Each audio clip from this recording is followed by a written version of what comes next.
you. Yeah. Yeah, it says Yeah. great Good to night, have Maxine. Mr. Murray. Yeah, great to have Mr. Murray I'm gonna tonight. just shut my camera off for a second, but I'm listening carefully, Glenn. All Yes, right. okay, Well, no good to see you problem. again. Yes, well, it's Yes. good to have Mr. Murray, and I before he starts his segment, I just want to read this comment on the screen. Sup bread, is that what the name is? Very lovely. I would love for you to send me that message from this Anglican cleric. I don't know who is the Anglican cleric, but what a beautiful comment, Mr. Murray. She said, while listening on a stream service this morning, an Anglican cleric said something interesting. Rather than washing your hands off the children, wash their hands. Rather than washing your hands off the children, wash their hands, because sometimes you really do feel like when you see the behavior, you just wash your hands of them.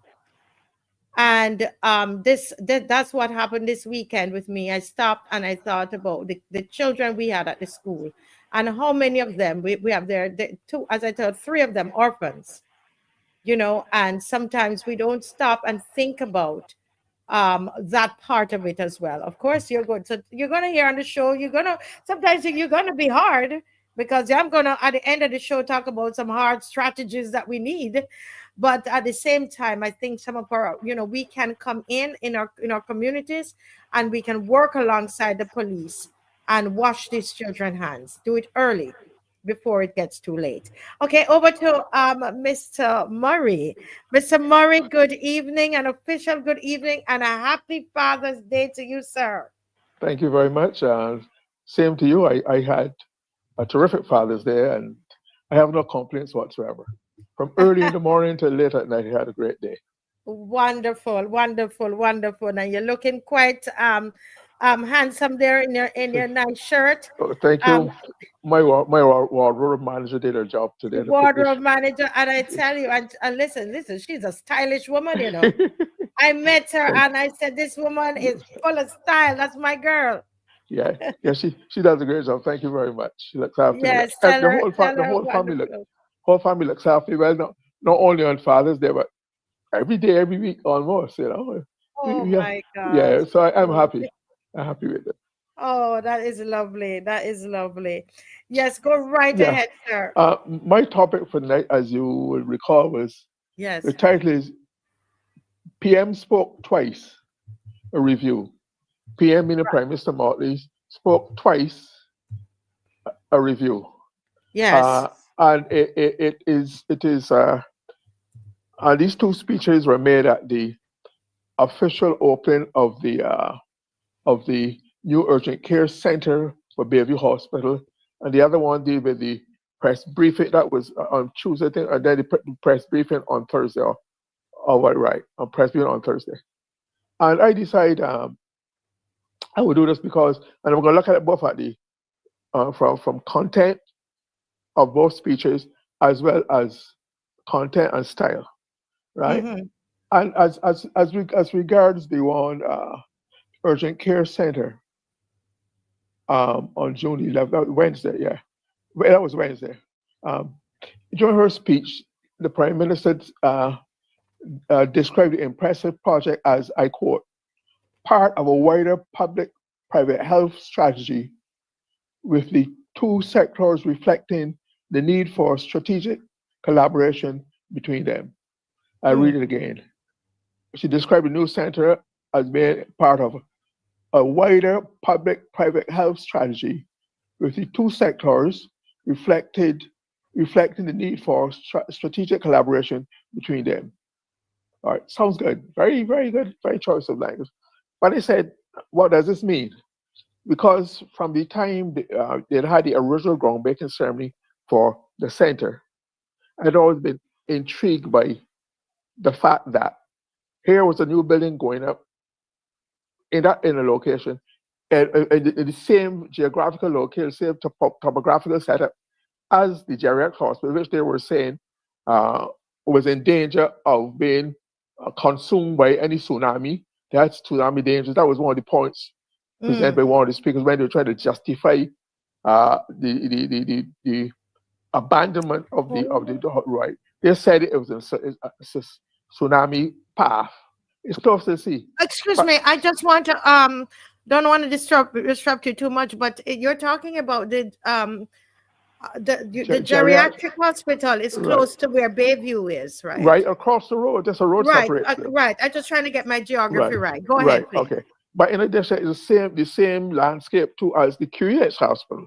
So Oh. if the GRH hospital or government quarters are in danger of being consumed by tsunami, so it should apply to Jerry Hospital, to Bayview Hospital, to that whole stretch.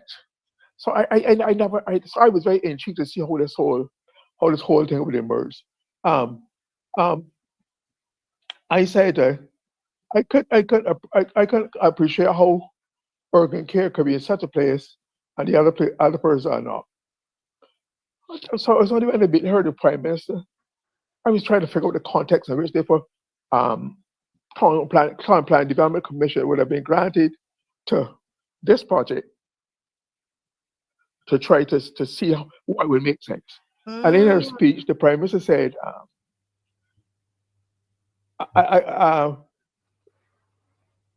said that, or that tax, so the Prime Minister said tax concessions were granted to Bayview for the project, for the project. Tax concessions were given to Bayview. yes. Okay, all right. My ears pricked again, and said contingent on the public patients benefiting from the investment.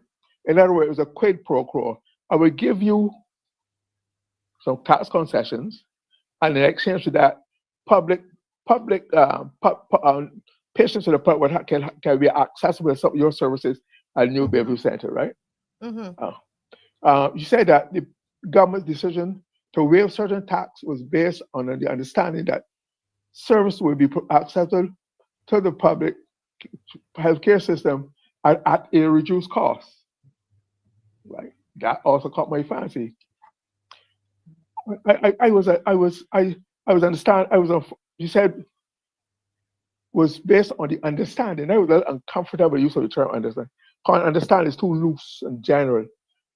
There's no seem to me anything legal or binding and understanding. But then, in all fairness to her, she clarified it by saying um, that an agreement was currently being negotiated between the hospital management and the Ministry of Health to formalize this arrangement where uh, public health patients will have access to the patients to the services of the urgent care center uh, as part of the arrangement for having been given permission, having waiving taxes and whatnot. Right, and I thought that was an interesting. Uh, so it's a quid pro quo. You give me Quid something, pro quo, something yeah. for something. You give me something, I Mm-hmm. do something. So I understand that. I understand it. Right. But then I said, but I was intrigued. Okay, but what are the arrangements? What are the details? Will the public have access to this agreement when it's formalized? Will we know exactly what it entails? And it wanted Mm-hmm. me, okay, you gave them tax concessions, but to what taxes were waived? What was the cost? What was the quantum of the taxes waived? So I could evaluate what was lost, what was waived. So it was $20 million as against Mm-hmm. what would be offered to the patients. And I remember reading that somebody said that they would the cost the public patients would be about $150,000 a year in services. That may sound like a lot of money, but for the kind of setup, Huh? the cost of healthcare these days, and then a new brand, sophisticated, spanking, I guess that's quite impressive. They do good work up there. Uh, that may sound, but how that can easily be Mr. consumed. Murray, Say can you that repeat that again. figure? You meant million? $150,000 per year. What the That hell is that's yeah, nothing. that don't But sound right. A procedure can cost you fifty to sixty It thousand sounds dollars but one single. So operate. my question was, Wait, I don't want to what kind of disturb him too much. Let's have but we both had to jump in on that. But continue, Mr. so Murray. so we wanted details. I said we need to have details of this because I was not one getting any more sweetheart deals that we ended with Affex and Bank and know it after the deal was done. So I'm saying we have to have these are taxpayers. This taxpayer being the land that James was given away without our knowledge. But I know at least you don't know that taxes were waived. How much, what quantum, and how long will it take? Because I feel there should be some accountability between the taxes waived, whatever the sum was, and the services. How long would the taxes, the $150,000 a year, how long would that last? How would that compare to the money waived? How long would the arrangement for these services go on? How many years? To the duration of the waiving of the taxes or what? I think these are crucial details that we need to know before before we can give this a kiss of welcome, right? So I decided to ask some questions about that because I think that we need to, based on our experience, our most recent experience with affection, but we need to know up front what it is. And if you might, and I tell why you call it a sweetheart deal. If you could put the definition of sweetheart deal for me there, Maxine. I'm sorry, Marcia and Dave. A, a definition of sweetheart deal: a contractual arrangement usually worked out in secret that greatly benefits some of the parties while inappropriately disadvantaging other parties or the public at large. Right? That's what it calls sweetheart deal. And there was no doubt that the Affection Bank was a sweetheart deal. And I don't want to see that happen again with Barbadians. So when it triggered memories of the Affection Bank, he said, no, we should not be bitten twice with our eyes. This one's about, let us pursue it. And I feel that the government should commit itself while it's negotiating with Bayview Hospital and its management, that there would have to be, don't treat us like how the Chinese treat us, where they can't get a word out of a contract with the Chinese. Chinese don't allow their arrangements to be publicized. This in China. This is Barbados now, we're doing it the Barbados way. We should know exactly what the nuts and bolts and details of the whatever contractual arrangement is finally decided upon with the Bayview Hospital. We should know because it's the public interest. And I want to know how much money in taxes was waived, so we get to an appreciation of what that is part of the public investment in that. They did not pay the taxes, so it means that that was a gift, that was a contribution, because they kept it. They had that amount of money in to make the project possible. So I think we need to know. We are asking therefore for a detailed breakdown. So what exactly can be expected in that contract? Yes, All right? sir. All right. So that is that. That is where that is concerned. The other question, right? So that is the content of that speech. The forum was all because it's just a routine, regular, or cutting ceremony, cutting there. Could you go back? Show me the picture of the ribbon cutting again. I want to check on something. I'm not sure about. Dave, can we see the ribbon cutting again? Okay, it's a ribbon cutting. Yeah. Okay, gotcha. Okay, all right. That answers some questions anyway. But the other one I wanted to talk about was the press conference. What was described at the press briefing on Thursday, and I've only heard of it. I heard it was issued out. It was coming.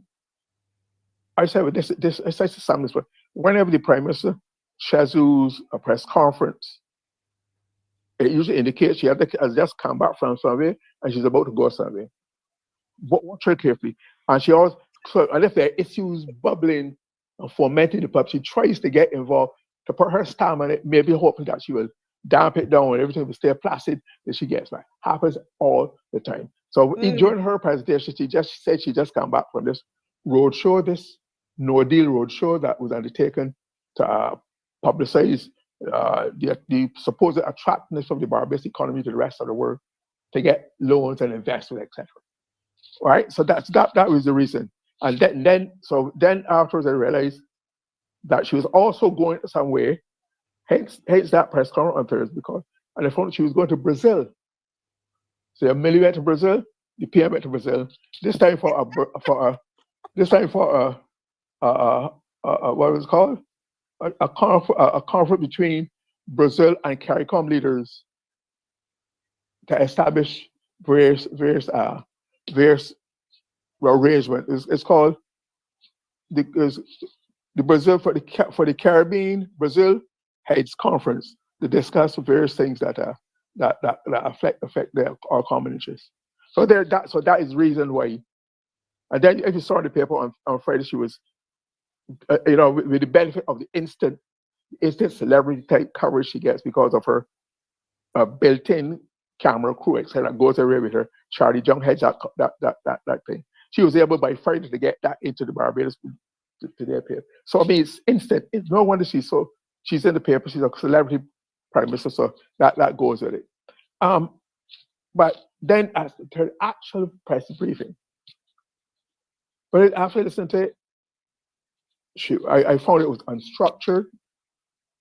That's my evaluation, and I'm using my experience as a journalist, and I'm also using my critical thinking. The same thing that I learned at school, which we call comprehension. And then when at university, you have to analyze. No, you have to and teach also the critical thinking. Well, all we have to do is give them comprehension and let them break down the comprehension. So they're falling out for this. Everything is critical thinking, and we've been doing it ever since. But somebody latches on to some fad for North America, set a program and tell you what you already know or you already been doing and get paid for it. I think that's what's happened this time. So I indulge in a critical thing. And I thought it was also unfocused. There was no particular theme to it. The answers were superficial and it left me a lot of questions, right? Left me a question about it. That is the I thought no subject was dealt with clearly. That you got a clear picture of what a program was ahead for this thing. Lots of things were mentioned. I mentioned some of the things that were mentioned, and I was particularly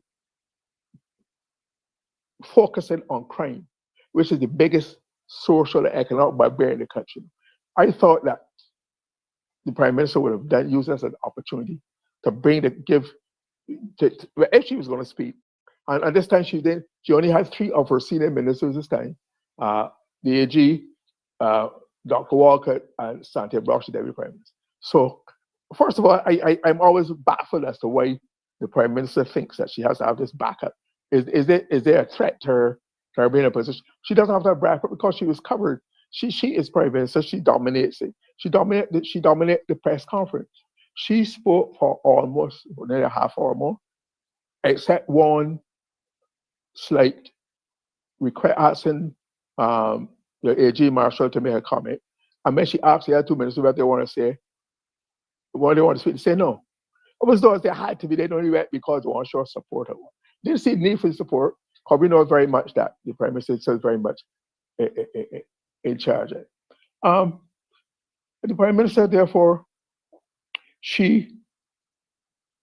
I said, well, why is she? Where was Minister of Crime Prevention, Kurt Humphrey? He's been in office, like I said, last 3 months, more than 3 months, and we have not had a cogent, cohesive, structured outline, the outline of outlining as to what his thinking is of crime. We are still having that. And where was the Commissioner of Police? I am tired of the Commissioner of Police, the office, and the holder feature prominently in every society what they see stories of the crime. It's the Commissioner of Police or the Chief of Police who takes charge of the dialogue, of the narrative of the operation. And I find the Prime Minister should not really be. That's not her role. That's not her role there at all. I know she thinks that. I know she thinks that. She believes that. Her mantra is that repetition is the art of good politics. I know it was achieving a practical solution, right? What is feasible is the art of hers is repetition. But that word repetition helps in politics or education or information because it reinforces information. On the other hand, repetition can also turn off people. Man, I hear that already. Tune out. So you don't, because you're saying it often doesn't mean it's resonating. It resonates with the people, and that too might be um, the fact that the people turn off at subject. After a while, the medium becomes the message. After a while, the medium as this prime minister will become the message being given. And if there are negative perceptions about her, people tune out. With cognitive distance is setting, and they tune out and think so. So I'm saying she is not she's not the big influencer that she was at one time. From my observation of what people are telling, some of her stature and status and things have declined. So I thought too, it looked um, for style too. To have the three other ministers around and not involved, not engaged, was counterproductive. They made no contribution. They looked as though they didn't really want to be there, but they were forced to be because the prime minister spoke of everything. And something she spoke about, I have some notes here which I could tell you. Uh, um, so there was no need for that heavy backup. She spoke about, sure. Oh dear, I have my note.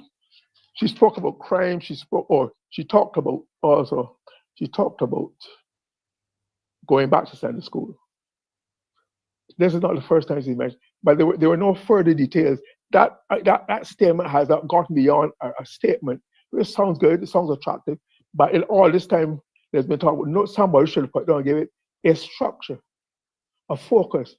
The prime minister did not say what should not extend that going getting children back to Sunday school is time to already engage people and society and families. It needs to. She did not give it indicate how it will be operationalized, what incentives it will give to people, how to go to Sunday school. The Bajans will want, of course, and they should want their children to go to school in the Sunday go the best, looking dignified and proper. So that will be a cost. So to say you want people to take them to go or send their children back to Sunday school is not as easy and attractive as it might seem Yeah. because of the high cost of living and the cost attached to doing so. So I think that should have been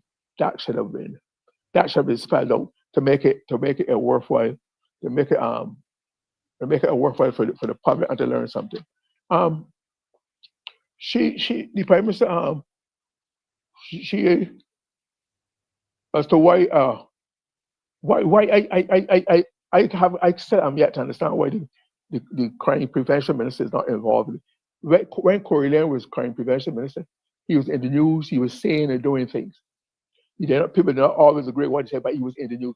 Now you have, unfortunately, anonymous or faceless mental crime prevention. Even the fact that crime is happening. I mean, he did the prime minister, Humphrey, and all did make a slight comment about the dastardly assault on the old lady last weekend. But he mentioned it in the context of speaking at the senior games. But he has not come yet and outlined him side by side with the commissioner, because the commissioner should be dealing with the operation. They should not be spelling out what the operations are. That is not the role of a minister. That is the role of the police commissioner, Warner. And that has not happened. And okay, you had the press conference, the prime minister spoke.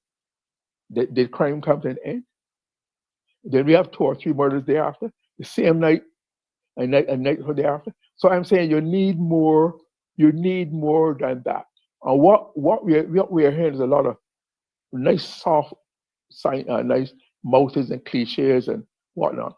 But we are not getting any grasp, any indication, any hint, any taste of what is happening. Sure, success is being achieved in the detection, the arrest, etc. But we want to prevent. That is where we are not where we are seeing the act in the prevention of it. And I think that is what we need to grapple with. Otherwise, we'll be just talking and bemoaning and bemoaning the fact that more and more people are being killed. We have to stop. And from my observation and from my through look at the social science of the world, the things that the criminal element respects most is force. They're not impressed by the more things and the nice thinking and thoughts and wishes. No, They are, because crime is their business. They implement their discipline through force, and the only thing that they respect is force. And so far, the police are yet to show that they are using the force that needs to be taken up with the fight the crime. So we want accountability. That's why we are calling for a minister, the minister of crime prevention, Mr. Humphrey, and the police commissioner come and talk to the public. It builds their confidence. It builds people already feel that this government is soft on crime, that they're not seeing for whatever for historical reasons. It goes back to open a parliament, etc. So when people have those kind of negative things in their mind, when the political establishment are in the forefront of seeming to lead the attack on crime, some people some people always point a doubt of that because they feel your heart is in it. Your history does not necessarily back up your talk. So that is a reality, and I think one of the reasons why people are skeptical and people are not happy because people are restless about what is not happening, and I think that's because they feel as though the government's heart is not in it. The police, let the commissioner of police, like used to be done before, he be the voice and face and force of the force, and not talking through. Not the prime minister is interpreting or giving her. Not because we are not getting clear step by step they can follow. Just mentions. A mention is not most of it what we had before. So therefore, I think that that uh, that that is the question that needs to be addressed frontally, so the public get a sense of what the police are after as a force, and not be dependent on indirect reports from somebody else. It builds credibility. It builds trust. You Yes. understand, and I think that that is important. And I think that also I heard Maxine and you were talking tonight about community and whatnot against the fight of crime. Um, I remember the days, Maxine would know about this, the days of the Barbados uh, Police Sports Club, the Boys and Girls Sports Club, where the policemen had clubs. There's one still on Bay Street. They probably said it opposite government information service old building, opposite across, I believe, opposite from government quarters. A nice seaside front. I wonder if that so would not be gobbled up by some beachfront restaurant or something.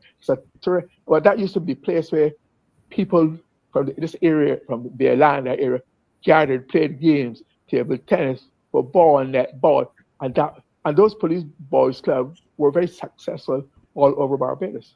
Why can't we go back to that? You build a set of community, but what it does is also establish a benevolent relationship between the police and the community. There was a time too when policemen were assigned to schools, primary schools, and secondary, and they'll pass through dropping talkers. So there was that relationship, that camaraderie between the two, because they were seeing him in a situation outside of a court or arrest or whatever. Why don't so I know we have some forms of community policing. I'm not sure if it is very bad before. We need to do that. But every policeman should be a community development, community or policeman officer. So when he interacts, he's getting the best from the force in his training, etc. So while you have people who's full-time job in the community, of every person have the basic skills to present the best image and presentation of the force to the public whenever they Yeah. deal with it. Okay. Um, Yeah. I don't know if you want Well, to add something. yeah, we've gone over, but I made sure you got back your time and some. So I want to thank you, Mr. Murray, for again very insightful presentation. Before Miss McLean makes a comment, I just want to add that some viewer had sent to me in the week, and I thought I put it up nicely. Probably I'd sent it to Dave if I did. And you can put it on the screen, or if someone has that information, I don't know if it was Judith Clark who sent me. Somebody did that. There is an article that says that in 2020, in 2022, that the government gave $12 million to the Bayview hospital, to this renovation. If somebody can put their hand on that and send it to me again, 2, 3, 6, 7,000, or if Dave has it there, that I would have sent, because I think that it's important you know, that we remember that it was done during the COVID time where, a lot of us, weren't following what was going on. But $12 million, I believe, from my memory, was what was given to the What, Bayview Hospital. what do you mean by given? How are there any details that would define what given meant in that When we get context? the article, but Okay. my understanding, I would just say, from my memory, it was part of I think it was part of what they're doing. They're going to give concessions, and then the government will give them $12 million towards the refurbishment of and sorry Huh. about that, the renovation of the Bayview, expanding it, and that they said sometime later that they were going to work out a deal with them where there's some discount for the public, Services. Right. right, for services. So I'm not going to want to comment more on it, Mr. Murray, until I get that Yeah. article Un- again and we unless can read. unless that $12 million was made the $12 million in tax waiver. Maybe that is it. Maybe that is it. I don't know, because to hear a government giving a private sector institution cash, Right. So that doesn't let's make just sense. It wait. doesn't ring Let's true just to me. your time to go and show you all the graphs. Barbados used to be in a low tier, Miss McLean. Barbados is now climbing Yes. and climbing. I'll go through that for you. But, So but guys, jump in, please. yeah, Yes. it all. I think we have to give credit for Jamaica. It's been a long, hard, steady slog for Jamaica. This did not happen overnight. They went through a lot of rough times, had a reputation being exceedingly violent, and they are now beginning to see the fruits of that labor. And the Prime Minister was you heard the language he made? He said they would eliminate every gang and every contract killer. Every gang. In Barbados, we still have not even admitted yet that we have gangs. We have groups of people. We have groups. But I feel that as a Barbadian, if I should know where the gangs are, it would therefore influence my behavior, what I see, what I do, where I go. But where the location for the public, people will not inform me who's on the block, etc. But people cannot identify where the gangs are in Barbados. It seems to be a national shame. But here's the Prime Minister of Jamaica making it say that they will eliminate everything. And I tell you why. The result that Jamaica is in the success that they enjoy now.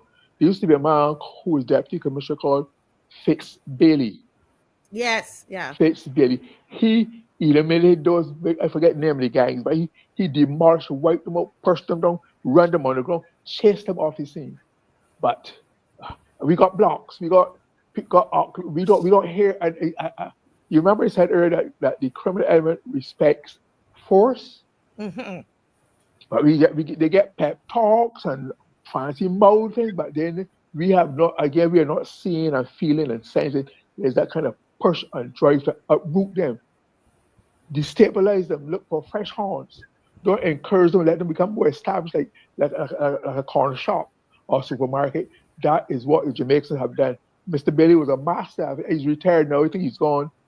And he took some kick us out of their commissioner because of the reputation that he built up, the success he was able to achieve.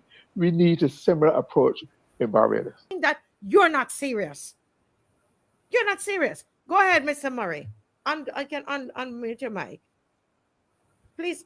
Okay. Yeah, Yes. I'm not Go ahead. sure. I'm not sure what the source of the noise is, but be that as it may, I think the very real problem is perception, and the government has to take steps to change the public's perception of its fight against crime, because everybody's perception is their reality, and if they believe it, it will therefore uh, limit the effectiveness of your part. If people don't trust you, you don't believe you, if you don't think that part of the system is honest and fair, and and they have to do that through good policing, through answering the questions, through making things go through the process, and people feel they can trust the system. Because you talk about the black boys, but when one sometimes looks at the sums and the items involved, or where the boys come from, their ages, where would they get the money to get involved with that? Are the black boys therefore fronting for other people? And who are they? And why are those people who are being fronted for not being tracked down or traced and prosecuted, etc.? Those are the questions that I need to ask. And this question, I may go about the question of wiretapping and why it has met with such an outcry of opposition. It sounds very fancy, it sounds like going high tech or whatever, but we know both that and the lie detector are famous abuses. As a matter of fact, nowadays, if you watch the crime movies, I've admit that I'm a student of mafia movies, they have burner phones. You buy a phone, you dump it, use it, dump it, so there's not a trace. So for tapping might have been good then, but we know the reason why there's so much mistrust and distrust over it happening now because it has a very negative history, and it was Exactly. used illegally before. But the story is no against Prime Minister after and some other people, the police rights act. So therefore, and some of the parties involved or likely involved in government in this whole exercise have a very questionable history of association. So this is going to breed further distrust and mistrust and suspicion about even this effort, which is supposed to help fight crime. So the government has a serious job to do to change the people's perception. And the Prime Minister said that she wished the police would come to speak more often to the public. Let But them. and then she did the same talking that they should be doing on Let Wednesday. It doesn't make let them talk. Let them talk. And the society will see the benefits of it. So otherwise we're just going to be having pious mouthings from time to time, lamenting, but nothing is going to change unless it is confronted forcefully. Yeah. Because like you've heard me say from time to time, crime is the best organized business in the world. That's why every society in the world has crime. Then every society has crime because it's highly organized. Just like to say that, in my view, we are misleading and deluding ourselves if you think that because Barbados is small compared to countries, it's easy to find out things, and track down people and get to people and whatnot. I said tonight that crime is a highly organized business. yeah. Barbados is as sophisticated in its crime network as anywhere in the world. So and very seldom in the world, it takes years sometimes to get to the big fish. In other parts, where because of the insulation, because of the complexity, because of the layers, etc., they are not to protect themselves. So therefore, size, it is how well organized they are in Barbados that will make the difference. And not necessarily because Barbados is a sophisticated place, and it has the same. Criminals get technical assistance from one another, advise them how to do things, etc. Yeah. So